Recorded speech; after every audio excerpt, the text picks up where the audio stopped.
Hello, thank you so much for tuning in for another episode of the Breakthrough series.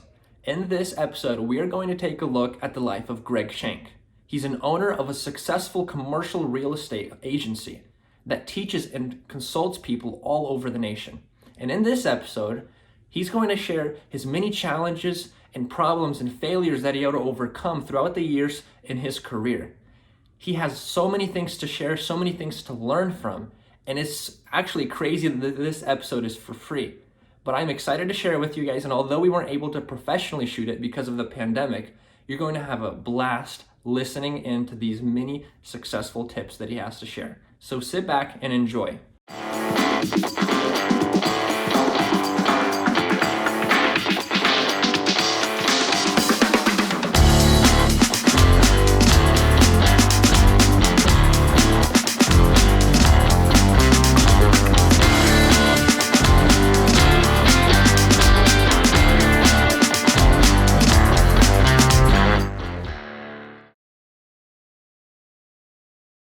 Thank you, Greg, for joining me on this podcast. I appreciate you joining the Breakthrough series. And I actually looked around and I saw that you are awarded with some pretty interesting things. I saw that you're in the Rotary Club, you're Micro Entrepreneur of the Year, you had the 40 Under 40 Award, and then you were even a two-time nominee for the Small Business Person of the Year. So that's pretty amazing stuff there. Well, I've had some very high goals. I started with nothing in my life. My parents are divorced. I didn't want to be a burden to my mom. And so I kept setting written goals, setting them higher, and going out and working hard and getting it. And I'm definitely the living testimony that if you want it bad enough, you can go out and get it. Because it's not easy, but most people don't have that work ethic. But if you want it, you can definitely get it. So for somebody that might not know you, could you tell maybe a sentence or two? What exactly do you do for the people that might not know?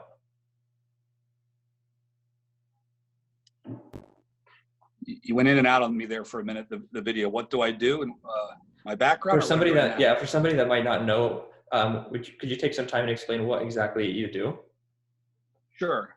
So I was a marketing major at Ohio State. I was fortunate to get the Evans Scholarship to come there, which was from academics, golf, caddying, and financial need. I took that instead of a basketball scholarship after I'd messed up my knee my senior in high school. I was so tired of being poor that I got out a quarter early, and there were no jobs in Columbus when I got out. Interest rates were 17%.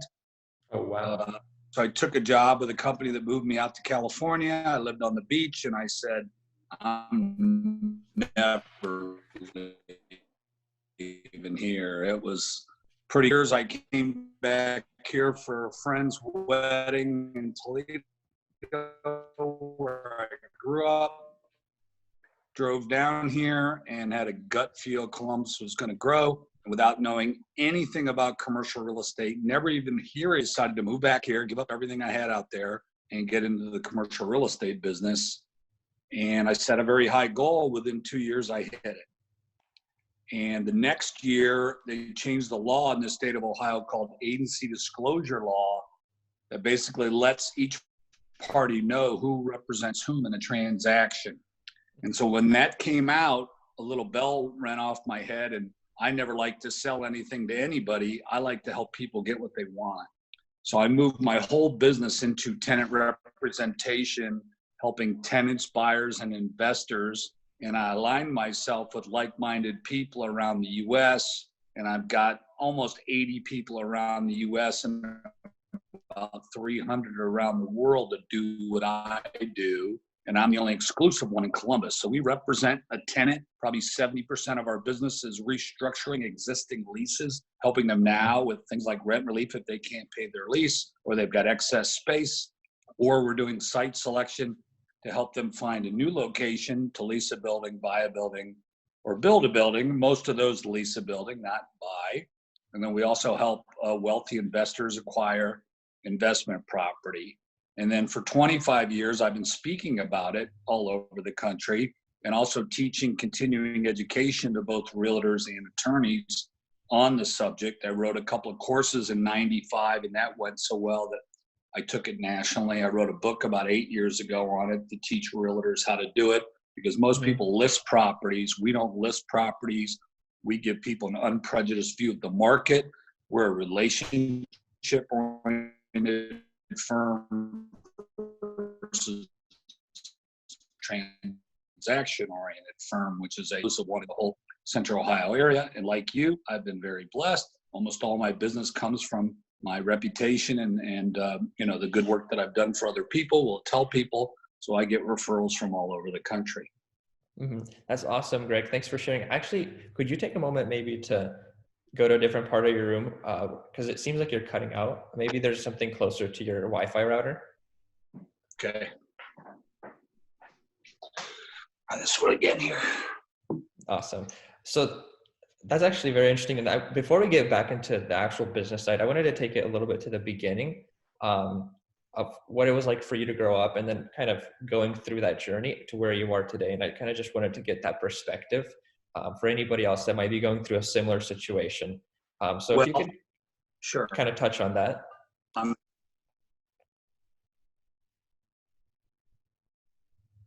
It was really tough growing up.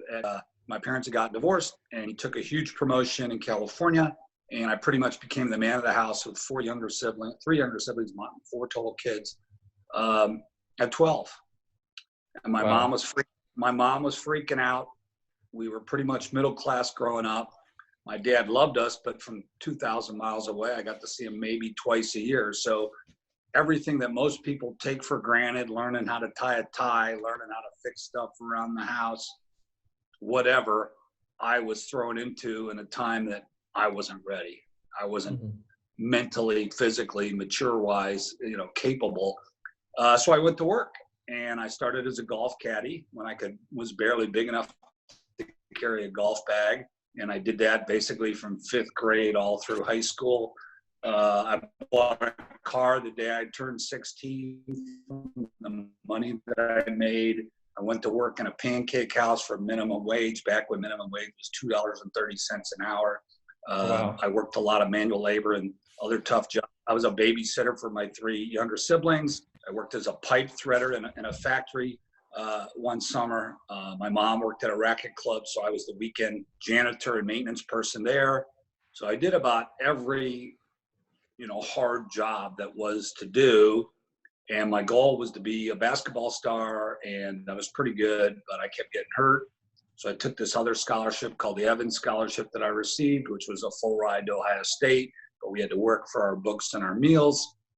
And I was fortunate to get that. And you kept it every quarter based on your grade. So you really had to, keep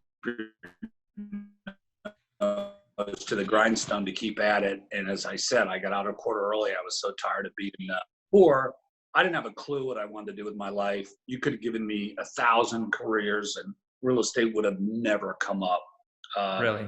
My family on my dad's side were all in sales and the insurance business. And I thought, well, maybe I'll be in sales, but I literally didn't have a clue. And so that was really tough. And back then, again, before social media, before the internet, our guidance counselors really were no help whatsoever. And even though I had a great experience at Ohio State, I think what really started the ball rolling is when I moved to California, it opened my eyes to different cultures, diversity, opportunities. I took a Dale Carnegie class, a human relations class. Oh, wow, that's a really good one. And a sales skills class. And I won the award for the person that helped others the most, and the sales presentation award. And I knew right away I liked to help other people because I was helping my siblings and helping my mom, and that was my persona. And then I had one person out of the blue, never heard of it. And I had 2 different sales jobs while I was out in LA, and it was so darn expensive out there. When they told me that, it just kind of seeded in my mind. And when I came back to Columbus to visit, I trusted my gut, which I think is a really important thing for people to do. Your mom and dad may want you to do X, but what are you going to be passionate about? And I wanted to get out of life what I put into it, and I knew I had a good work ethic. And with commercial real estate, there's no one telling you what to do. There's no one telling you how much money you're going to make. Your time is your time, and you choose how much money you're going to make on that. And by being a relationship type person, I literally went out and shook 5,000 people's hands probably in 2 or 3 years, and gave out every business card. And before the internet, just went out and talked to people and joined groups. I joined about 4 young leaders groups dealing with charities when I first moved to town, because I didn't know anybody when I moved back here on there. And that really helped me get in with some good people. And one of the goals, that I'd set, I hit. And then I ended up leaving the biggest company in the country that I'd gone to work for and going out on my own. And we just celebrated 23 years last September. So it's been phenomenal. I'm a single dad of a 16-year-old. So about 10 years ago, I sold my little office building I had in Grandview so I could take him to school, pick him up, be there for him, show him what's most important in life is family and having people that care. And I'm sure the way that my situation from growing up had a lot to do with that you can always make more money, but you don't always have more time to be with your family. So I've changed my life a great deal. I was working 60 plus hours a week for 25 plus years. And the last 8 or 9 years, I've cut back to probably half that so I can be much more involved in my son's life. I volunteer, I coach. I've been going into schools and teaching about financial literacy. As you mentioned, Rotary. I just spoke for Rotary last month. I'm a Vistage member. I've traveled the country speaking for them. So my real passion is helping people get a foundation for lifelong success and using my experiences growing up by trial and error and studying every great speaker and motivator that I've spoken to really help people what they got to do. And then the rest of it's up to them of how bad do they want it. And a lot of people talk a big game. You don't need to be a Harvard grad to be successful. You don't need to be a 3.5 to be successful. A lot of it is how bad you want it here and having it, really in writing. I love how you mentioned it, that when you help other people, which is what you're doing, you're pursuing to help other people. It seems like when you put other people first, it kind of comes back to you tenfold. And it seems like that's kind of the philosophy that you're going after. Yes. Yeah. We look at ourselves as consultant advisors first and resultant second. I teach a course called The Relationship Approach to Business versus Transaction. I mean, a lot of real estate people, especially more residential than commercial, but they have a bad name because they're just trying to sell something, or a used car salesman or something. Anything with sales, you're getting sold something. So I told myself I never wanted to sell anything to anybody. I wanted to help people get what they want. And then when I got into speaking and teaching as well, it's listening, really listening to what's important to you. Where have you been? Where are you now? Where do you want to go? And putting a plan together to help you get there. And most people really never think about it like that. They're always being reactive. They're putting out fires in their personal life or their business, but they're not taking a step back. They're too busy working in the business. Instead, it's taking a step back and working on the business. I love how you reminded us that the difference between working in and on your business. So most companies never do that. So my biggest problem is companies procrastinating, that I want to see them 18 months, 2 years before their lease expires, and none of them make it a priority. And then they're behind the 8 ball, and it makes my job a lot harder to help them save time and money when they're waiting till the last minute, because then the landlord has a lot more control over them. So one of the big reasons I got into speaking was just to educate people that, look, if you do it the right steps and have a plan and have trusted advisors that you're working with, you have a much better chance to be extremely profitable than if you don't. Mm-hmm. Well, you mentioned that you had to kind of become a father figure in your family at the age of 12, and you had to kind of look out for your family. How much of that played a role into how you know how to help people now? Well, I matured at a very young age. Business-wise, I think it helped me a great deal because I got into real estate at 26, where I was dealing with 40, 50-year-old people that might have owned a company or, were the CFO of a business, that they have to be able to trust you. Obviously, you have to be knowledgeable of what you're doing. And the big thing was being honest. If I didn't know, I didn't bullshit them or blue sky them.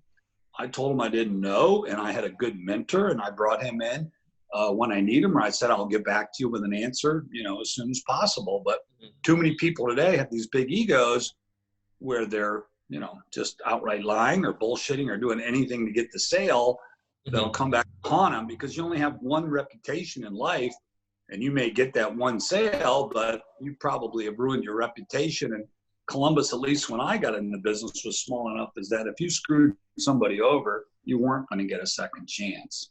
So I think that's a powerful lesson to know, is your reputation in life is everything. You got to be able to look yourself in the mirror and say, what is this worth me doing? Is it going to be lying, cheating, stealing, whatever? And unfortunately today we see it every day in the paper that there's a lot of people that are just lazy and don't have the values or the ethics, to do it. But I've tried to set myself apart by really setting that high standard and then just going about helping people as much as I can. And as I said, yes, I've been very blessed that I get referrals from all over the country. And I literally just got off the phone before you called with a client I'm helping in Branson, Missouri, that's going through some deep stuff with this shutdown going on. That's awesome. You mentioned that if you do just seek the money in the moment temporarily, it kind of comes back and haunts you if you're not thinking long term. And you also mentioned that you had a mentor that would help you. And I actually noticed this is a trend among successful entrepreneurs, that very early on, they had a mentor figure that was helping them in their early stages. How important do you think that is for other mentors or other entrepreneurs? I think it's huge. I mean, I had never heard, I told you the term commercial real estate before. And when I went to interview with my old company, I interviewed with about 6 different people. And I just felt connected to the person that I ended up having be, my mentor for the first 6-8 months in the business when I got in it. And he told me 2 really, really important things. And I think this holds true in life and about anything. He said, if you try to earn before you learn, you get burned. If you try to earn before you learn, you get burned. So if you don't have a solid foundation in whatever it is you're selling or trying to do, chances are you're going to sink. If you build that foundation out of cement, chances are you're able to build on it and grow.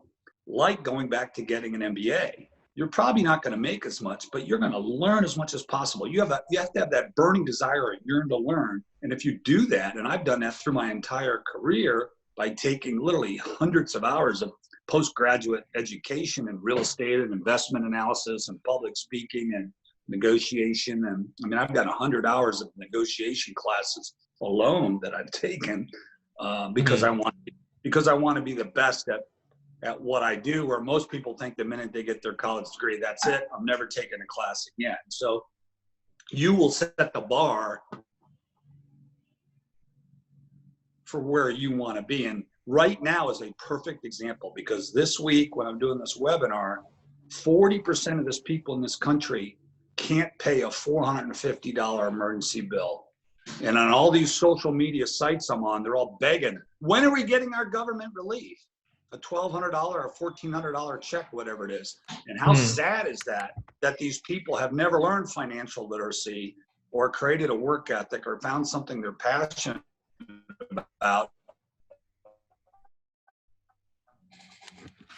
So they're not having, person carries $8,000 in credit card debt. So with that $8,000 in credit card debt, that stimulus check will just about pay for their interest on that $8,000 for a year. For the month or for the year. Yeah. So it's just sad that too many people, almost half the people in our whole country, whatever, 300 million people, are in that position that they never learn these basic things that literally 99% of it, you can go to the library, you can go to Google, you can learn it online for free using your time. Yeah. See, you mentioned that, well, obviously in this situation too, you're helping these people that are not knowledgeable on these even simple topics. And you came back to Columbus with the passion to help people. And you mentioned that you came here, didn't know anybody. And I thought you mentioned something very interesting, that you shook 5,000 people's hands. You met that many people over the course of 3 years. What kind of strategies would you give people who are also in kind of a similar situation? They're just starting out, because there's this phrase that says fake it till you make it. And obviously what you just said is on the other hand. Like that, but I mean, I had no money. I had no nice clothes. I didn't have a car. I literally had nothing, but I was always a friendly person. So as I said, I got into a lot of charities and young leaders group. Almost everybody that you know has somebody that's been affected by some terrible disease. Mm-hmm. For me, it was cancer, my younger high school. So that really put a damper on my life for a very long time. And the hole in your heart never leaves when you lose somebody that you're so close to. But I got into that, the Heart Association, the United Way, the Young Leaders Group of this, that, and the other, and met other good quality people that also wanted to help other people. Mm-hmm. So it was the people with the right values, the right morals, the right work ethic that wanted to come together and help other people. And I just kept building my network through there, on there, that now on LinkedIn alone, I've got 5,000 or 6,000 people. My contact Mm-hmm. management database, I've got 12 or 13, thousand people. There's probably no company at one point in time I haven't called on. That's crazy. I've helped 17 or 18 different nonprofit groups, worked with a lot of different charities, gone into many different schools, guest lectured at Ohio State over 10 years. So if there was a cause that struck my heart that I felt to, I rarely said no. Let's put it that Mm-hmm. way. Was it a lot of effort? Sure. Did it tire you out? Yeah, heck yes. And again, but it gets back to how bad you want it and what are your goals and are they in writing, and you see that long-term picture. And I saw the 4 years I lived in California, people that made so much money, it wasn't even funny. I mean, I played basketball with a guy that made $1 million a year my first year out of college when I made $20,000. And I'm thinking, well, he puts his pants on the same way I do. How is this guy making basically more in a day than I'm making in a year? Well, obviously the value that he could create for people, was there. Mm-hmm. So when you moved to, If that's your most important thing, for me, you went out on me there for a minute. sorry, I thought you finished. If you could please finish your sentence. I thought you finished talking. I lost my train of thought there. I think, for everybody is going to have a different goal in life. For me, it was being able to do what you wanted to do, when you wanted to do it, with whom you wanted to do it. Total freedom over your time. You're dictating, controlling over your time. That to me is wealth and financial security. Not having the biggest house, the biggest car, showing off material stuff that don't mean crap. At the end of the day, material stuff means nothing. Mm-hmm. And having not grown up with material things and having a lot of friends that did, I used to be very envious of that. Now, I'd rather be able to jump on an airplane and go to Tahiti and be able to do whatever the hell I want and take the afternoon off and be with my son or go play golf or do whatever, than have to worry about a huge tax bill or, whether something gets messed up at a giant house or whatever. But a lot of people, unfortunately, don't. And that's created a lot of the problems that we have in this country from people living so far over their head. And where I live in Upper Arlington, I mean, I see it every day. I mean, there's people that have tax bills for $40,000 on their property taxes, and more than most people make in this country. They're paying that on their taxes, and that's kind of hard to fathom from, where I came from. But on the other side, it shows you with hard work, you can get anywhere you want.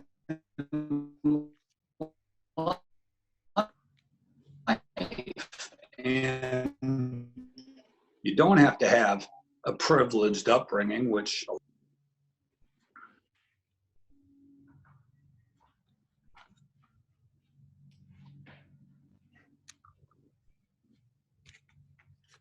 did I answer that okay? Yes. Sorry, I don't know why it's like cutting out a lot of times. So, what I'd ask, you actually mentioned that what your main goal was to have the freedom of time and basically doing whatever you want to do. And I actually realized that a lot of people that get into real estate, like realtors especially, they always say that that's one of the biggest driving factors of why they joined, is because of the freedom. But not everybody gets to do that, because like you mentioned, a lot of people end up working so much in their business that they become, in a way, almost like slaves, and they end up working more than they did before. So when you came to Columbus, you had your written goals. What did you think you did differently that separated you from other people? Because obviously a lot of people want that freedom, but not that many people get it. Well, two things. Number one, residential realtors work a lot of nights and weekends. Commercial realtors, if they're successful, read a lot. I read 3 or 4 hours a day. I'm up at the crack of dawn. I read after work. So I'm reading a minimum of 3 hours a day. So 20 hours a week minimum I'm reading. Wow. Okay. So I may have cut my work week back from 60 to 40 or 60 to 35, but I'm still minimum reading every trade,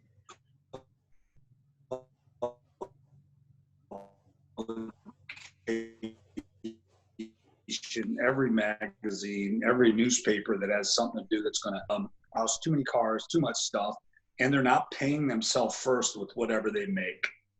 The way to become wealthy is not off your salary or commissions, but what you're investing that money, you can get passive income to be able to do what you want, when you want, with whom you want. And 20 years ago, I started doing that.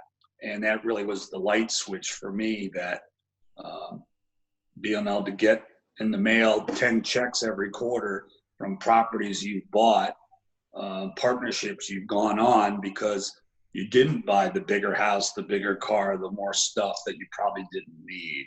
So every time I buy something, I say, well, I could put 10,000 into crap, or I could put 10,000 into a real estate investment or a stock market or something like that. That's going to give me a passive income for life. And so I try to save between 20 and 50% of every dollar that I make. So when I was with my old company, I had to give them 50 cents of every dollar that I made. So when I left them after 9 years, I took that 50 cents for probably the first 20 years and invested it. That's awesome. Actually, Warren Buffett, he's a great financial expert, and he spends many hours reading. Likewise. Yes. So I am much like him. I don't think you can be educated enough. And again, you do it in areas that you're interested in. If you ask me to be an engineer or a fix-it guy or an accountant, I'd probably be homeless. But in my area, I know that most people aren't going to take the time to do it. And because I speak on it around the country, I want to know, what I speak about that I'm going to be an expert in, or else I wouldn't be doing it. It actually goes back to what you mentioned earlier, the whole mentality of helping people and not pretending like you know. And if you don't know, then you say, I'm going to figure out and come back to you. And I think that kind of channels to what you're doing now. You're still continuing to learn, improving yourself, knowing that if you don't, you'll get behind on the game. Oh, yeah. I mean, times change, life changes very, very quickly. When the internet first came around, nobody in my old office thought we'd ever deal with it. When I was in college, we never thought we'd ever we didn't know what a personal computer was. None of us ever thought we'd have a life with a cell phone or a personal computer. So you think about that. Now I'm on my iPad, I'm on my iPhone 8 to 10 hours a day. I mean, I just bought my dad one who had a track phone, who's never had a smartphone, and he's still thinking about, well, can I really handle this thing? So obviously every generation is different, and it's made life so different, where we used to have encyclopedias and dictionaries and things that took up bookshelf after bookshelf. If you went to a law firm's law library, it was a 20 by 20 room filled with books that now you can look on your iPad and look up the whole thing. So just everything has changed so much and so fast, but the people skills have not. Your listing skills, how you treat people, do you respect them? Are you going to help them get what they want, or are you just out for a quick dollar? That's something that those tenets from the early things that I read and studied, like the Dale Carnegie, have really helped me, I think, change to help people become the best they can be. I'm glad that you mentioned that the Dale Carnegie is a really good course. I know the book, How to Win Friends and Influence People, really influenced me. Could you give some tips or maybe some suggestions on what people skills or what things that could help you better treat other people or in relationships when you talk with them. What have you learned over the years that would help others? Well, the other person I really read and studied that I love is Stephen Covey's books, The 7 Habits of Highly Effective People. Oh, that's a And good one too. two of those things really stand out. Seek first to understand, then be understood. So seek first to understand, what are you all about before I ever say a word about me? And it's a very hard skill. And the other thing is listening without the intent to reply. So quiet your mind, which is really hard to do, especially if you're a type A like me. Shut the hell up and listen to the other person, and don't formulate your answer until that other person's completely done with what they're saying. And I think that's probably the hardest skill there is for 99% of us, just to quiet the brain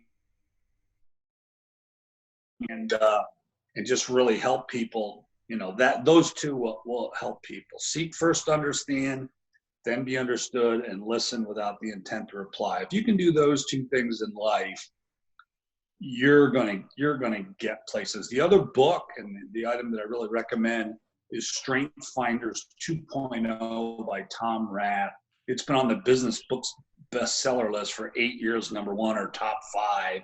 And when I took it, it really helped me a lot. There's an online test you take that will tell you your 5 passions in life, and then you only read the 5 chapters that correspond with the 5 passions. The whole gist is, do what you're passionate about in life, delegate and don't do everything else. So here's what's so important about this. I used to beat myself up a lot because I wasn't handy. My dad was super handy, but he wasn't around to teach me. So I would really get upset that I couldn't do this, I couldn't do that. I was just awful. So I said, screw it. But once I read that book, I realized nobody is really good at everything.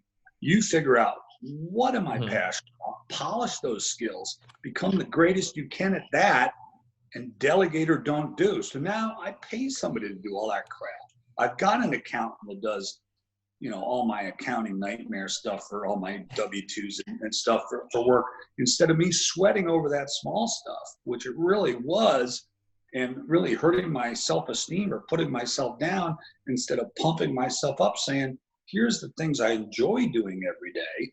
I'm going to keep polishing those skills. So most people aimlessly wander through life instead of figuring out what is it I love to do and polish those skills. And doing that, you're going to get ahead and be much more happy and successful at the same time than other people that are aimlessly wandering and never do anything. And I guarantee you, those are the 40% of the country that, don't have $400 to pay the bills because they've never taken that time to figure out what is it I truly love and polish those skills. Or maybe they had parents that, didn't support them, didn't encourage them, or whatever. Obviously, a lot of people had that as well. I was fortunate that my mom always encouraged me, no matter what it was, on there. Even though my parents were divorced, that I definitely had that on there. But it came back to my work ethic and wanting it along with those. So those are 2 or 3 things that I think have really helped me a great deal that will help anybody. Mm-hmm. Thank you for that. So you came to Columbus, you started your business.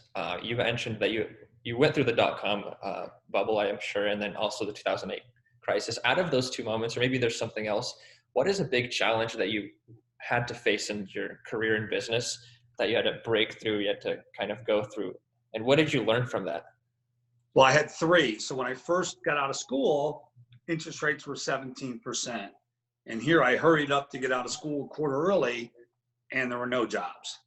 So even though I was a qualified candidate, companies just weren't hiring. So it was like pre-recession. And then I've been through very heavily both the .com crash, the 9/11 crash, and the 2008 crash. Well, I lost an unbelievable amount of money in both, from both properties and the stock market. And it really said, what does you really need? And when I work on an investor, I find out what their risk tolerance is, what's going to let them sleep at night and what's going to keep them up at night. So my mom was brought up in the Depression, and she was a saver. And usually it'll rub off in your kids that you grow up spenders or savers. So for me, it was a saver's mentality. So I wanted no debt to have to not deal when these things hit. So Mhm. I had already paid off my house and my car when both the financial crises hit. Mhm. When the second one hit, I had recently bought a larger house and I was going to pay the mortgage off, and I put the whole amount that I was going to use to pay it off in the stock market, and it all went away for a long time, and it literally took 8 or 9 years for that money to be back. So I think Wow. the big thing that teaches you is you have to look at the long run. And Warren Buffett says that all the time. You can't look at anything. So that gets back to your risk tolerance. You're going to have X amount of money in short-term things, and you're going to have X amount of money in longer-term things. And depending on how old you are, whether you have a family, that's going to dictate a lot, and how you were brought up, for that. But if you pay yourself first, if you know what you're comfortable with, that's going to help you a lot in those tough decisions, because there's no right or wrong answer. I mean, Mhm. you could have put $1 million in the stock market the day before it crashed, and all of a sudden you think you're an idiot when they were all good companies, that you were dealing with. Mhm. Nobody could have predicted, and nobody did predict. Although we've heard people say, yes, we were not prepared for this crisis. Well, we weren't prepared for 9/11. We weren't prepared for 17% interest rates. We weren't prepared for interest-only loans. So there's always going to be something that goes toward us in our life. But if you've got a good work ethic and you treat people right, you give them what they want, I think you're going to be okay. Yeah, I was in a different call once, and I said that during this time, the coronavirus, it's going to really show who is the true hardworking businessman and who is doing it just for the short-term win, and it kind of weeds out the weaker ones, and it's actually a good thing, I think. Oh, without a doubt. I had posted something or responded to something on somebody's social media, and they were ripping me because I pretty much said that. You're going to have a lot of people in every industry drop out because they don't have a safety net. They don't have the 6 months emergency savings. They're waiting for that government check. And how sad that is that $1,200 is not going to change their life. It may buy them their groceries for a month or pay their rent for a month, but then they're going to be at the same spot that they were the month before unless they make significant changes. Our city and our country spends an unbelievable amount on libraries. Sometimes Really. I think another area for welfare. I mean, Columbus spent over $200 million on new libraries. So if you go downtown or you go to Dublin or you go to some of these other areas, you can get any information. You can get free internet service. You can get whatever the heck you want to go spend the time to do it. You can Mhm. log on. You can log on to there and get free movies and things of that nature. So whether it's work or fun, the information's at your fingertips. So Mhm. you got to just say, how bad do you want it? So you'll have a lot of people bitch and complain and bitch and complain their whole entire life rather than spending that time learning. That's awesome. I actually remember one day I was in college, and it was my intro to sociology class, and a lot of people were complaining about the economic things, and this was before the crisis, so there wasn't too many bad things going on. But I mentioned that there's really no excuse in our country if you're not where you want to be, because even if you have nothing, like you mentioned, you can go to a library, you have internet, you can learn whatever you want, and you can really end up wherever you want to be. And I remember people got really angry at me for that, for saying stuff like that. But it's kind of interesting to hear an industry expert say the same exact thing. Oh yeah, I mean, again, you're always going to have people that want the easy way out. There's a lot of lazy people in this world, and again, some of it is their upbringing and 5 times removed. Too many people have children, for example, that can't afford to have children or aren't mature enough to have children. I've got one child. I'm a single dad. It's a very tough job. It's much tougher than my real estate career to be a good parent, especially Mhm. today. Being a father of a teenager is very, very tough. But we're getting into some pretty deep stuff. But it gets down to, again, listening and really painting that picture of what you want in life. But I think we're one of the best communities in the country. One study just came out yesterday. We were in a top 5 for college grads. We've been a top 5 or top 10 market for almost everything for the last 3 or 4 years. And I could live anywhere in the world and I choose to live here, right? I left living on the beach in Southern California. Now I go to California a lot still. I go to Miami, Florida a lot still. I travel. I was in 15 states last year, but we're pretty fortunate here. It's easy to get around. There's good, hardworking people. There's people with very good hearts here. And I'm fortunate that I've met a lot of them. So you came to Columbus. You've been in this industry for over 20 years now, 25 years. So you had some goals you said you wrote down. And after you achieved those goals, you mentioned you weren't too big on the materialistic things, but was there ever a moment where you achieved your long-term goal and then you kind of sat back and were like, well, what's now? Oh, I say that all the time. I mean, to say what's next. And my answer always is helping more people. Again, spending the time when I want to spend it, but I get the joy and satisfaction. I've probably helped half a dozen people get jobs, or I've helped 4 people meet their mates. So I take a lot of pride into really helping people that are reaching out. I had a woman last week lose her job and looked over her resume for and trying to point her in the right direction. So the Strength Finders book will give you your top 5 skills. And one of mine was a connector.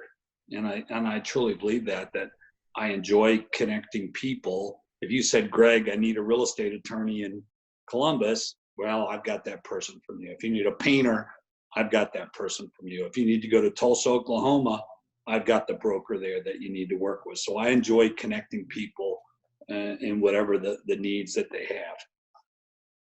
have.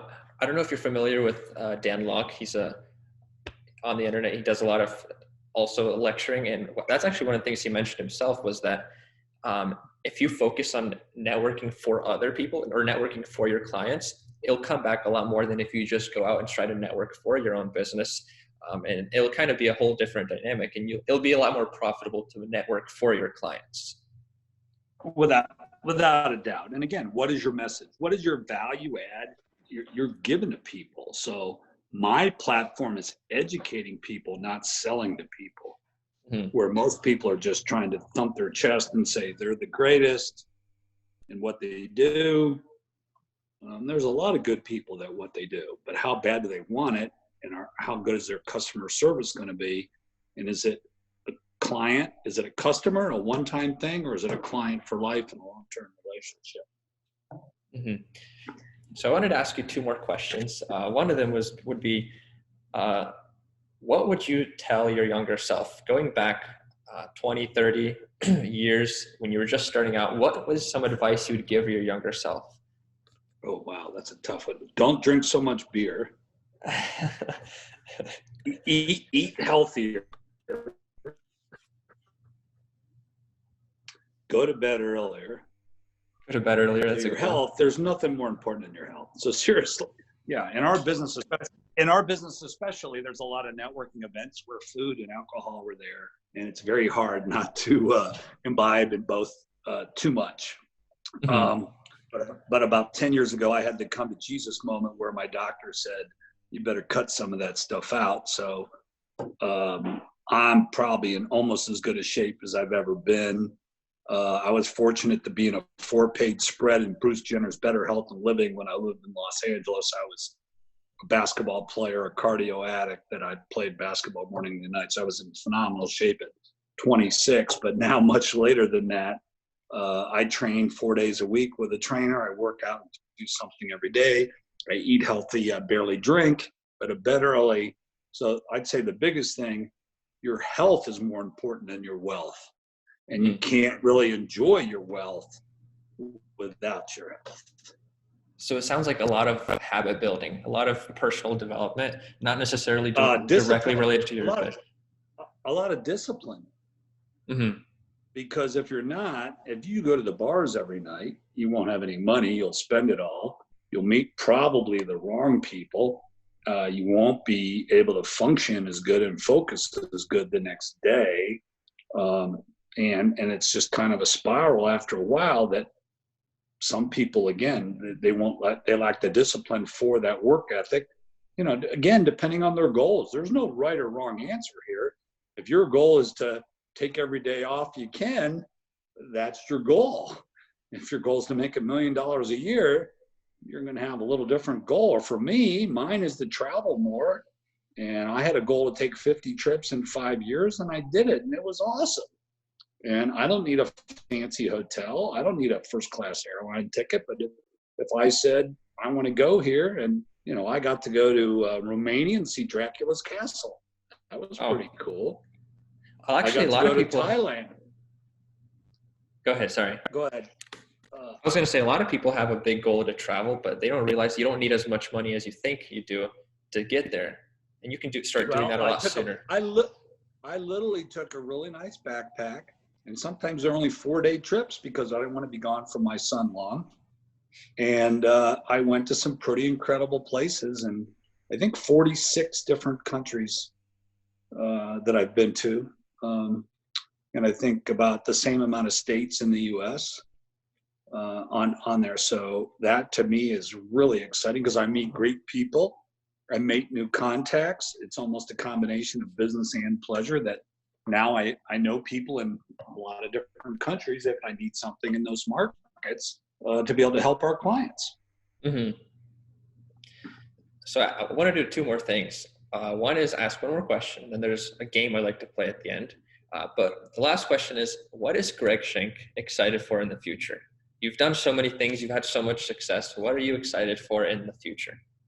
Well, being the dad of a 16-year-old is making sure that he gets that same foundation, that whatever he ends up wanting to do with his life after high school, college, or football, or first thing, I want to make sure that he's taken care of. For me, it's getting out and seeing the friends that I've got all over the country, because some of them are Houston, LA, Florida, all over the place. So seeing people that mean a lot to me, my mother, who's thank God still in very good health. My dad is, doing pretty good. I just saw him. So seeing my family, seeing my friends, traveling the world more, and I'll never stop speaking and teaching. I'll probably be doing it more.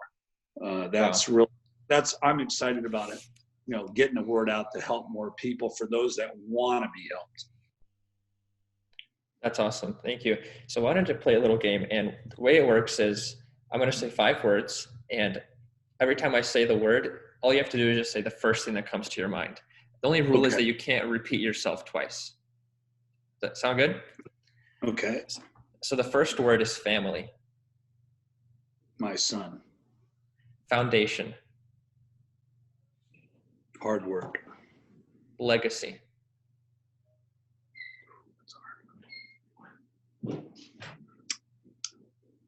Pride. Failure. Not an option. Could you say that again, please? I got cut out. Not an option. Not enough. And the last one is money. Choices. So opportunity. Okay. Well, Greg, thank you so much. I really appreciate you taking the time. I know before this we didn't know each other at all, but I really appreciate you taking the time to share your story. And I'm sure that it will actually benefit not just myself, but everybody else that's going to hear this online. Well, I'm happy to help you and your listeners at any time, and come back to do it again. If we ever get this shut down, do a Q&A, night together sometime or whatever, I'm happy to help. So be safe and God bless. Thank you, Greg. Actually, that's a good idea. After this whole quarantine's over, I don't know if you'd be okay. We could get together and do like an official professional Q&A. We could do it, not the same topic, but on something else. Sure, I'd be happy to. Awesome. Thank you so much, Greg. I really appreciate your time. God bless you. You too. Bye-bye. Bye-bye. Well, didn't you enjoy that? Please make sure to like and subscribe, because it's going to help us a ton as we continue to make more episodes. If you absolutely hated watching this video and you don't want to hear another successful entrepreneur tell their breakthrough story, make sure to dislike and leave me a negative comment so I can read it right before I go to bed, because it's going to make my day. But otherwise, I look forward to seeing you in the next episode.